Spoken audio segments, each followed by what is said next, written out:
salaamaaleykum Sénégal ngi maaleykum salaam Sénégal ngi nanga def sawa Sénégal. voilà jërë ngeen jëf yegsi nañ ci pàcc bi noo dalalee suñu gan biir Salam Sénégal le grand entretien la Adja Fatou Sarr ginnaaw ba ma la nuyu ma bàyyi la suñu gan tey. ginnaaw bi ma la fay Arona Diouf nuyu mboolem auditeur rajo Sénégal dal leen ak jàmm ci grand entretien ni ki tey nag ñoom mbégte di ci dalal nag Meissa Fall mu jiite nag commission affaires sociales ca conseil national bu patronat monsieur Fall ñi ngi lay nuyu di la dalal jàmm. waaw Fatou maa ngi leen di fay di nuyu auditeur RTS yëpp kontaan ci ñëw di waxtaan ak yéen si lu jëm si activité sociale. prétexte bi 1er mai la xam ngeen nag moo di bis bi ñu jagleel waayu lu xëy mi daanaka nag gannaaw ëllëg lay doon naka ngeen di waajalee fête boobule. xam nga nag fête du 1er mai c'est une fête internationale feetu liggéeykat ci la waaw c'est la fête des travailleuses et des travailleurs c'est l'occasion pour ñoom ñu defar ay manifestations di poser nga xam ne nag c'est une journée boo xam ne mën na ci am ay marches mën na ci am d'autres activités qui sont menées en général par les centrales syndicales de travailleurs moo tax fi mu nekk di su ma bëggee wax ci fête 1er mai li ma njëkkee mooy nuyu vraiment les centrales syndicales yi nga xam ne au quotidien ñu ngi ànd ak ñoom di liggéey ñoom la ñu àndal di liggéey di signer ay conventions collectives ñoom la ñuy àndal di négocier le dialogue social bi nga xam ne ñun gouvernement ak yi moom moo ñu yitteel te loolu 1er mai xam nga la clé de voûte mooy buñ ci tollee la remise des cahiers de doléances des travailleurs au chef de l'État ñun suñu wàll ci 1er mai mooy ñu accompagner les travailleurs particulièrement les travailleurs du secteur formel parce que nous représentons le secteur formel ba nga xam ne fête bi ça va se passer dans les meilleures conditions possibles pour que la fête se passe dans les meilleures conditions possibles. bu ñu si tollee le 1er mai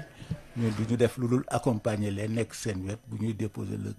leur cahier de doléance au niveau du chef de l'État. Justement njiitu réew mi sax bu yàggul dara daal na sakku ci gouvernement mu lëkkaloo ak ñi nga xam ne ñoo di partenaires sociaux yi ngir nag finaliser benn pacte stabilité sociale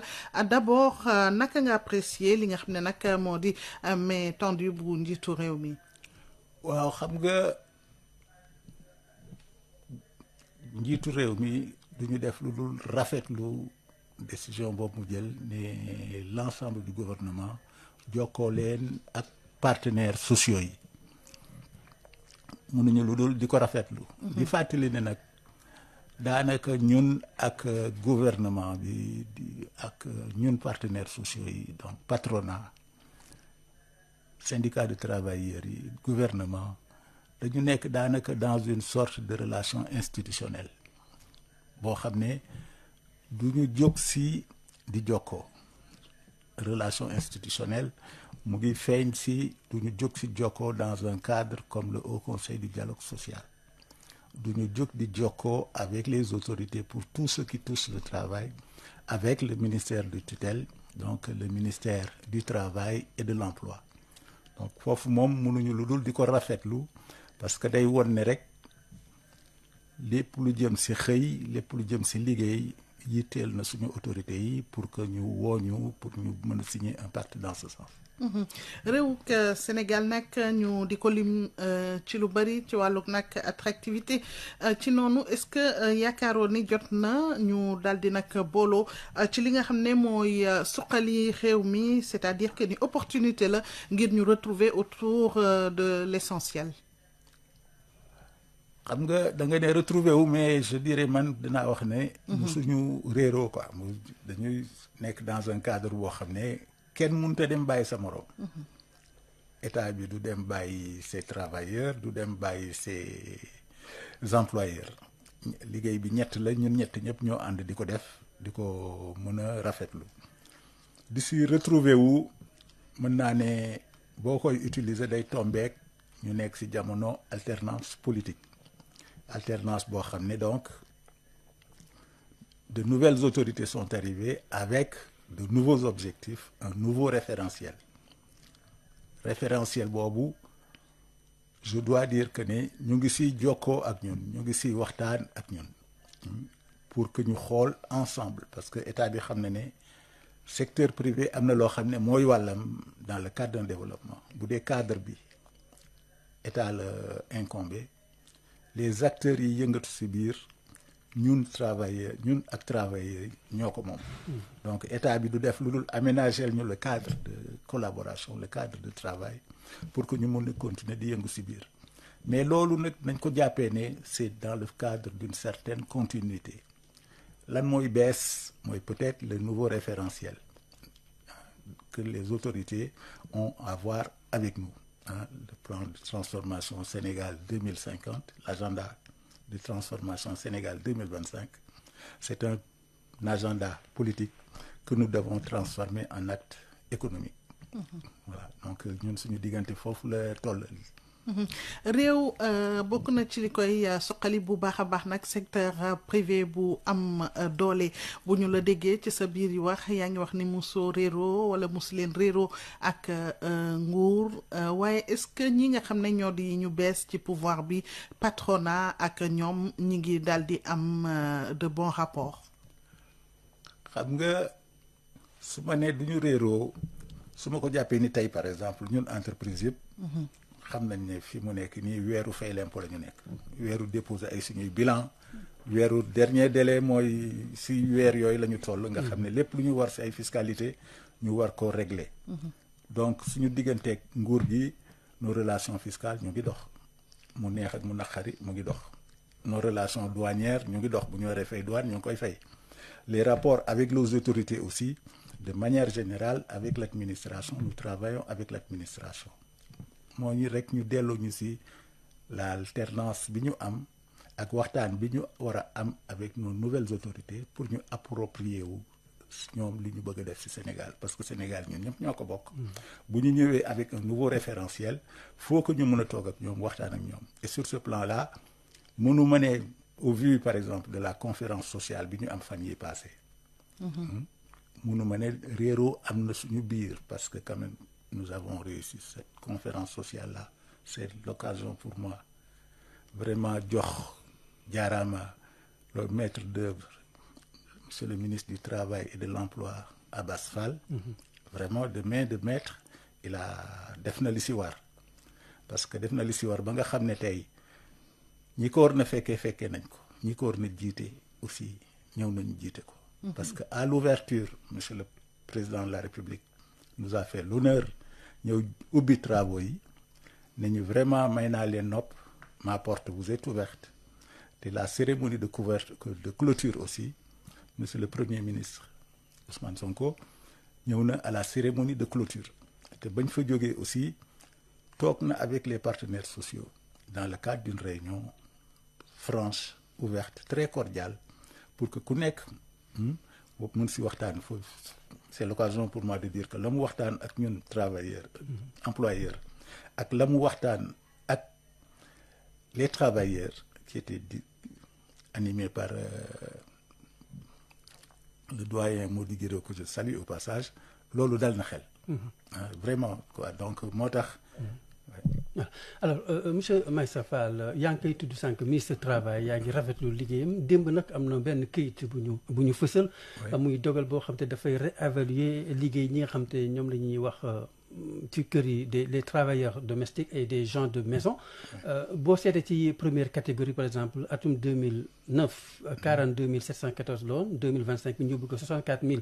223 ndax dogal la boo nga xam te ne dañ ko waxtaanee ak yéen en tant que patronat ak d'abord si sa gis-gis par rapport ak augmentation boobu. bon xam nga normalement képp koo xam ne yaa ngi liggéey war nga si mën a gis sa bopp donc nga gis si sa bopp mooy ñu toog de temps en temps ñu mën la augmenter. loolu moom mook liggéey ñoo ànd liggéey ak augmentation ñoo ànd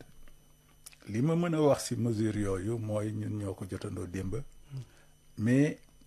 biñ ko jotee biñ ko xoolee aussi gis nañ ne loo xam ne dañ ko teg si yoon parce que biñ si jokkoowee avec les autorités du ministère xamal nañ ñu ne ces mesures là ne sont que en régularisation mooy li nga xam ne dañu koy jéem a jël pour topp benn ligne directrice bi mooy les augmentations yi nga xam ne vivre nañ ko ñun les secteurs formels et autres donc dans le cadre de la revalorisation des salaires dans le cadre de la revalorisation du SMIC boo yéegalee SMIC par effet de seuil yëpp a war a yéeg donc tey ce travail domestique là buñ ko yéegalee c'est par rapport au SMIC qui a été relevé donc loolu xam nga depuis 2019 yooyu la ñu négocié woon ces relèvements su ko ministre bi jëlee tey tout comme d'ailleurs les autres arrêtés yi mu jël par rapport au secteur agricole ak yooyu boo ko xoolee c'est en rapport au SMIC qui a été donc appliqué à ces secteurs-là. Alors ñu revenir un peu ci li nga xam ne nag moo di pacte social bi war nañu intégrer nag ay réformes structurelles bokk na ci nag wàllug amélioration pouvoir d'achat ak optimisation climat des affaires justement lan moo mën a rendre cadre bi propice ngir nag croissance su li nga xam ne moo di rek këru liggéey yi. Bon, je crois que li mën a defar suñu diggante ñun ñëpp mooy ñu waxante dëgg kese donc waxante nag mooy loolu d'abord li dialogue mooy li may wax xam nga pendant la conférence sociale mënuma ne dialogue manqué na fa dialogué nañu suñu biir avant la conférence sociale dialogué nañu suñu biir parce que toog nañu ñun ñëpp autour de l'État pour discuter du pacte social. Dinaa wax d'ailleurs que ne pour l'essentiel des discussions sur le pacte social, bon, c'est pas pour dire que oui, nous, dans le secteur privé, dans le secteur formel, yëpp jaar na yoon du loolu. Mais bëri na si revendication yoo xam ne bi ñuy waxtaan aussi gis nañ ne jubluwul si état si employeurs yi. Mais dafa gën a jublu si wàllu état employeur. Comme ni ngeen ko xamee bon état am na kii la fonction publique yoo xam ne syndicat ñu ngay négocier li ñuy kii am na les secteurs parapublics ak yooyu bon la plupart des sujets yi ñu waxtaanee yi ñu doon waxtaanee si boor boobu la wàlloo mais du tere pour répondre à votre question lépp loo xam ne mooy indi de façon développement mooy d'abord et avant tout le dialogue bi ñu ngi koy rafetlu par rapport comme ni ma ko waxee léegi le ministre du travail mais ñu ngi koy rafetlu aussi par rapport à l'ouverture bi nga xam ne le premier ministre won nañu ko vendredi ñu ngi koy rafetlu aussi par rapport à l'autorité suprême du Sénégal le président Bassirou Diomaye Faye. Je crois que c'est la clé fondamentale parce que si waxtaan la yëpp mën a ñëwee si waxtaan nga mën a ñëwee état ne la am naa ay difficultés budgétaires nga mën ko wax ne ko yow ameel nga ma nangam parce que secteur privé seen ñaxtu bi si gën a rëy tey mooy peut-être la dette intérieure mais tey ki la ameel bu amee ay problème war nañ si mën a toog waxtaan loolu mooy suñu waxtaan beneen waxtaan bi mooy bu ñu xoolee le monde du travail tey wax nga ko pouvoir d'achat précarité mooy seen préoccupation boo ko laajee employeur bi lii lu si sa tontu mu ne la man de li ma jaaxal mooy sama horizon daanaka léegi xaw ma nuñ ko mën a waxee court terme la daa fat court terme la parce que tey aw ma horizon moyen terme boo xam ne mën naa la ne dans 3 ans 4 ans 5 ans nii laay mën a gisee samay liggéey ak samay activité wax nga ko ayu bis bi ñu génn nag njiitu réew mi mu ngi doon présider ca Diamniadio lii di nag ñeenteelu ndaje ci wàllug nag emploi ak employabilité yow nga teewal fii patronat ni ki tey boo doon amal ab xayma wala tolluwaayu xëy mi fii ci sunu réew lan nga ñuy wax. Bon employabilité li ko jiital pour ñun mooy employabilité parce que xam nga souvent dañu naan dialogue social mais pour ñun économie mooy jur social économie mooy jiitu social xëy liggéey mooy indi après kii d'ailleurs moom laay souvent emprunté suma mbokku travailleurs yi. Un grand dirigeant syndicaliste tubaab da daan wax produisons d'abord, revendiquons ensuite. Donc pour wane ne rek liggéey bi mooy jiitu li si topp soog a ñëw. Mais loolu bu weesoo pour bu ñu xoolee employabilité man gis naa léegi laata may dugg si gis naa ne déjà bu ñu xoolee les statistiques du travail. ak c'est vrai que ñi bëgg a liggéey bëri nañ. chômage bi bëri na Sénégal xale yu bëri amuñu liggéey. Mais ñun bu ñu xoolee dans le secteur formel fan yi passé def nañu réunion avec le ministère du travail c'est encore une fois occasion pour ñu rafetlu ñoom liggéey bi ñuy def. génne nañu publier nañu les statistiques du travail en 2024. En 2024 daanaka par rapport à 2023 on a créé près de 17 000 emplois formels. Donc ça c'est un atout. Mais disons-le tout de suite nañ ko wax léegi doyul mais léegi bu dee doyul par rapport à un environnement boo xam ne comme ni nga ko waxee dafa ñu leerul lenn rek moo ko mën a liñ mën a employeur di séentu par rapport à l'État par rapport aux travailleurs mooy ñu tirer les conséquences ci situation bi ñu nekkee mooy lan adaptabilité ñu ajusté wu adapté wu par rapport à notre environnement loolu mooy benn ñaar Sénégal boo ko xoolee pour développer notre économie faut que ñu xoolaat bu baax lan la ñu war a jiital loolu si loolu la ñuy déglu autorités yi par rapport au référentiel. waaw parce que tey économie ndax si industrie nga koy jiital wala leneen lan ngay jiital yooyu faut que ñu toog avec les autorités ñu définir priorité économique yooyu pour mën ko xam. ba nga waaw. Monsieur Fall yaa ngi koy wax léegi ndaw ñi ñu bëri amuñu xëy te ñaare nag lu ci bëri ci ñoom dañuy nag joxoñ baraamu tuuma nguur te dañuy faral di wax naan nguur du mooy joxe xëy mais secteur privé bu am doole moo mën a nag indi li nga xam ne moo di wàllug xëy surtout ci ñi nga xam ne ñoo di ndaw ñi est-ce que yéen en tant que patronat fi mu toll nii nag pare ngeen wala yéen a ngi ci disposition assumer rôle boobule. Xam nga entreprise ñaanu soxlawu lu dul développé wu. Entreprise moom ku ne entreprise mooy foog nga am li ñu naan croissance waaw croissance mooy mën a tax entreprise toog entreprise durée entreprise di dund. Entreprise bu amatul croissance daanaka difficulté ay jafe-jafeem commencé nañu di taxaw. Foofu boo ko xoolee noonu li ñuy séentu si mooy lan employabilité. ñaar rek la économie bu taxawee ba nga soxla liggéey nag ki ngay wuti di ko jël na mën liggéey bi donc moo tax sànq ma doon wax ni employabilité moo jiitu emploi waaw da ngay mën dara ñu soxla la si benn mën-mën jël la pour nga liggéeyal mais du caageen rek dama jóg am naa 18 ans majeur naa war naa mën a liggéey déedéet parce que loolu moom aussi nañ ko wax te xale yi ñu jéem la leen si il faudra que ñu jàng il faudra que ñu am ay compétences métiers yoo xam ne danañu méngoo ak li nga xam ne tey ñun bu ñu bëggee liggéey entreprise bu ñu soxlaa main d'œuvre dañ ko fu mën a amee. mu di wàllug demande bi ci li nga xam ne nag moo di xëy mi mu mel ni dafa waroo tuuti ak li nga xam ne moo di wàllu qualification. oui effectivement mooy loolu laa doon wax. donc effectivement wóoroo na trop parce que nag yenn forme bon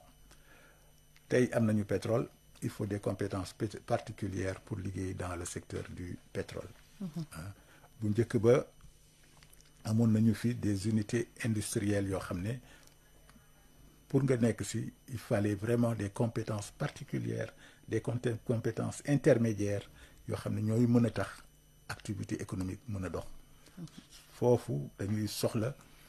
voyez-vous que donc xale yi vraiment am les spécialités yi nga xam ne day méngoo ak li ñuy soxla tey ci économie bi. alors ngir nag daal di indi saafara ci wàllug xëy moomule njiitu réew mi dafa engagé wu nag ca Diamniadio ngir indi ay coppite yoo xam ne nag bokk na ci refonte code du travail ak bu wàllug sécurité sociale est-ce que loolee noonu code yooyu lee dafa doon loo xam ne mën nañ jàpp ne dafa dépassé. bon xam nga day méngoo rek ak jamono. mooy li ma leen doon wax sànq xam nga tey boo gisul sa ëllëg mënoo toog par exemple di jël sur le long terme code de travail entreprise bu mu mënti doon bu sañoon tey responsabilité yi nga xam ne am na ko vis-à-vis de son personnel dana ko assumer te man mii di wax ak yéen tey je représente tey fi mu toogee nii ce qu'on peut appeler le secteur formel les entreprises membres du CNP ñoom ñëpp tey seen warugar vis-à-vis des travailleurs ñu ngi koy respecté engagement yi nga xam ne ñu ngi ci code du travail ñu ngi koy respecté mais am na ci yenn aspect yoo xam ne jamono ngi dox foo ko ñu toog waxtaane ko mooy sànq li ma wax rek adaptabilité bi liggéeyu démb la daan am démb ak léegi amatul su ma xoolee man sama jamono amoon na jamono yoo xam ne nga daan toog sténodactylo da daan am dactylo am yeneen ak yeneen métier dans le cadre d'une entreprise da daan am tey da ngay gis koo xam ne daanaka secrétariat boo ko xoolee ku nekk yaa ngi téye sa ordinateur ku nekk yaa ngi envoyé say message yaa ngi envoyé say mail àddina mooy doxee noonu ba nga xam ne nag tey liggéey bi faut que mu jaar topp li nga xam ne loolu la jamono laaj loolu la àddina laaj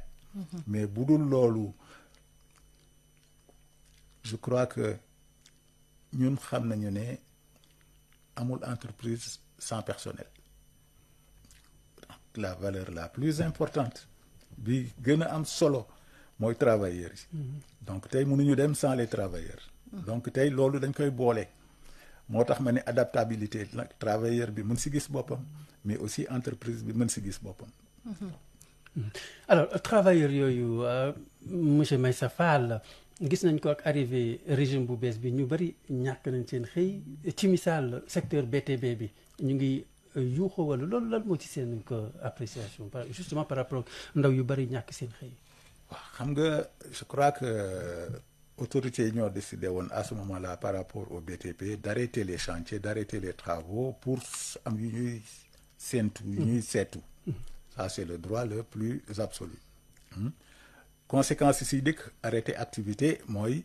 entreprise bi bu liggéeyul du mën a fay salaire donc entreprise yu bëri loolu moo leen dal donc ñu arrêté tey mesures yooyu autorité yaa ngi koy lever au fur et à mesure mais une entreprise pour nga redémarrer waat ko aussi ça va prendre un peu de temps parce que bu jëlee ba muy dabaat vitesse de croisière am ça va prendre un peu de temps parce que loolu bu dee am na loo xam ne peut-être mën nañ ko si dolli si suñu yaakaar mooy que ñun gëm nañ ne secteur foncier secteur bâtiment du comme li sama portefeuille bi nga xam ne mën naa ko def sama poche bâtiment foncier du dem bâtiment foncier faut que nga jaar domaine faut que nga jaar administration donc nous considérons que état bi mën na xool ni secteur bi est-ce que mën na ko rëcc wala mën na ko rëcc noonu laa koy gisee lépp looy mënti contrôler dans ce secteur là am nga possibilité si suñu yaakaar contrôler ko tout en laissant continuer l'activité ñun xalaat boobu lañ si am mooy li nga xam ne mooy gën si entreprise bi te li gën si entreprise bi mooy li gën si travailleurs yi quoi voilà. yaakaar naa ni mën nañ jàll ci li nga xam ne moo di version française ginnaaw gi nga xamee ni nag jaajëfal nañ la monsieur Fall alors je rappelle tout simplement que nous recevons monsieur Meissa Fall qui est le président de la commission des affaires sociales au Conseil national du patronat. Monsieur Fall, le 1er mai c'est dans 48 heures, alors dites-nous comment se prépare la fête? Voilà, donc, voilà, Meissa Fall, président de la commission sociale du patronat, du CNP. Donc, comme vous le savez, le président du CNP, c'est M. Baïdi Ali, qui salue aussi l'ensemble des auditeurs de la RTS à cette occasion. Et je vous le disais tantôt, la fête du 1er mai est une fête internationale du travail, une fête des travailleuses et des travailleurs. C'est d'abord et avant tout l'occasion pour nous, par anticipation, de leur souhaiter une bonne fête du travail. Cette fête-là, en général, se traduit par des manifestations, des activités allant dans le sens donc d'affirmer le pouvoir de se syndiquer, le pouvoir donc de revendiquer un pouvoir que nous reconnaissons en tant qu'employeurs, que nous reconnaissons aux syndicats de travailleurs.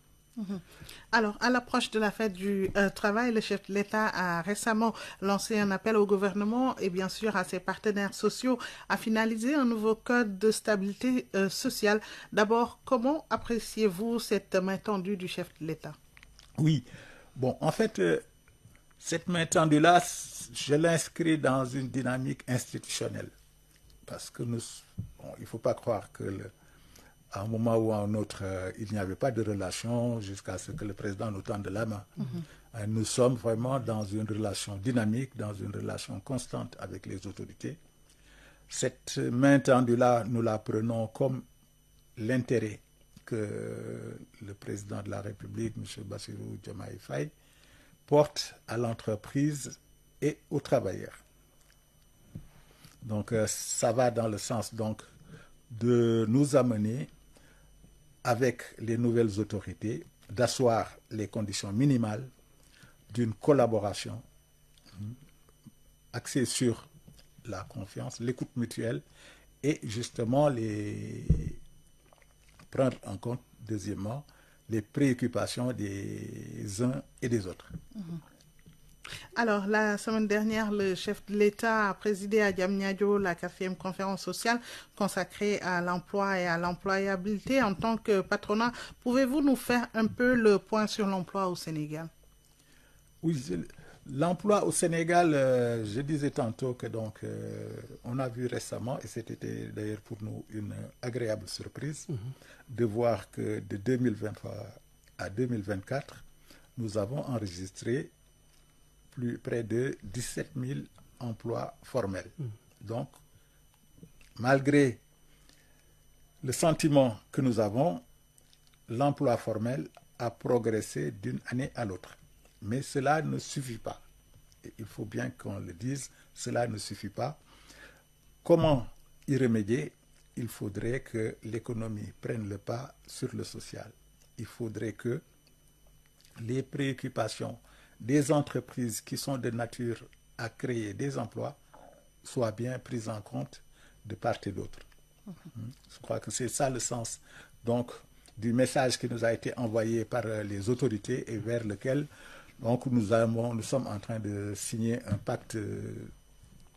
dialogue social. Et l'État qui a décidé de la réévaluation des salaires minimaux des travailleurs domestiques et des gens de maison. Comment avez-vous accueilli cette décision-là? Ouais, au fond, cette mesure-là va dans le sens d'une régularisation, en fait. C'est dans le sens d'une régularisation